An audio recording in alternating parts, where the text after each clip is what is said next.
Brendon Leslie is here. He is the editor-in-chief of Florida's Conservative Voice, flconservativevoice.com. Brendon, how are you, brother? Good, Mike. How are you doing? Good, man. So I thought that DeSantis banned critical race theory in schools. What happened? Yeah, so that's technically right. What he did was go to the Department of Education, and the Department of Education kind of runs the schools throughout the state. And he said, let's ban it. The board unanimously approved his request to ban critical race theory. But here's where it gets tricky. It's not an actual law. So they still need to go to the next legislative session and put together some kind of bill, pass it through the House and Senate, and then get it to the governor's desk for him to sign it. They didn't do that. And I know that there's some state reps that I've spoken to that said they're going to make that their priority in the next session. So what's happening now is technically it is banned, but if there's a school teaching critical race theory, a parent or a teacher or someone needs to take it up with the Department of Education, then there's a hearing. But that's a long process. That's like a year to maybe 3 years. So we really want to make this law so that it's quick and effective and you can snuff it out. Do you know of schools that are still teaching it because of that nuance? Oh, yeah. So we got a big one here. It's actually kind of a small school, but it's a very unique story in Babcock Ranch. It's a small rural town that's actually been built recently off of renewable energy, kind of near Charlotte County and Lee County here in Southwest Florida. And there's a principal, Shannon Treese, saying on social media she is committed to teaching about white privilege and systemic racism, basically the pillars of critical race theory. There's no way the people I'm sure you saw that video of that crazy woman walking in her house, throwing her purse on the ground and screaming at the camera because DeSantis banned critical race theory. There's no way she's just going to be like, oh, bummer. I guess I can't do it anymore. Like, these people are going to fight to the end. They're not just going to stop, roll over. Well, what's interesting, what the Democrats always try to do, and this principal, Shannon Treese, that you're seeing on screen right now, is they lie and manipulate to the public. They say they're not teaching critical race theory. Go look at our curriculum. Find the words critical race theory.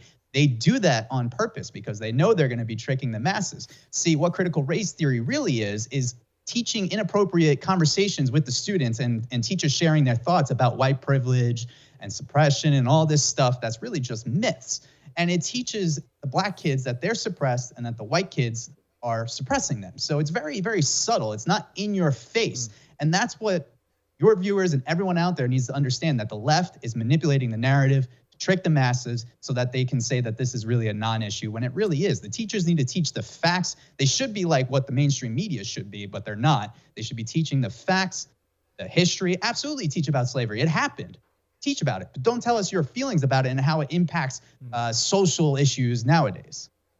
It's one of the, and listen, we needed to push back, but one of the bad parts about that is, as you said, they're going to be more stealth about it. Here's one teacher, she said, we're teaching culturally responsive teaching, and this is my favorite one, cultural repertoires of practice.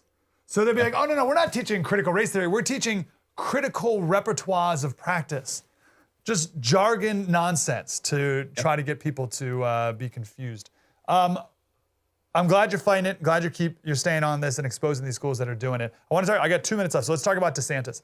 Obviously, and this is the most obvious political point ever made, is that Donald Trump is going to be the worst person ever in the entire world until the next election, 2024. And Ron DeSantis is now going to be the next worst because he's like a competent Donald Trump, is how they, right? He's a Donald Trump who really believes it. Do you think he's going to be the nominee? It all depends on what President Trump wants to do. Everyone's waiting to hear what his official announcement is going to be. Both of them are alpha males. I do not see a reality where they run on the same ticket.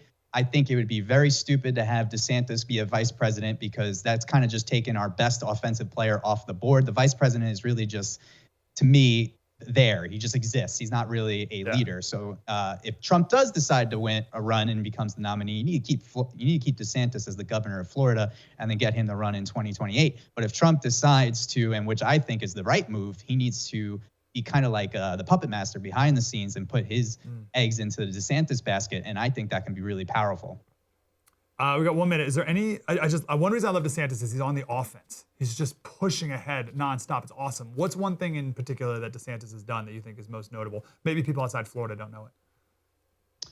I think the best thing about DeSantis is not necessarily the bills that he signed. It's the fact that this guy has zero scandal to him, no issues. He's exactly who he says he is. And that's why the left hates him. With Donald Trump, they were able to politicize his personal life, his celebrity career, and all that. With DeSantis, he's just a stellar dude. Served in the military, worked in local politics, and now he's the governor, and there's just nothing that they can attack him on. So that's going to really hurt the Democrats when it comes to if he does decide to run for president. Awesome. Brendon Leslie, dude, let's definitely talk again. And obviously, all Florida things. Go to flconservativevoice.com. Thanks, Brendon. Appreciate you, man. Appreciate it, Mike.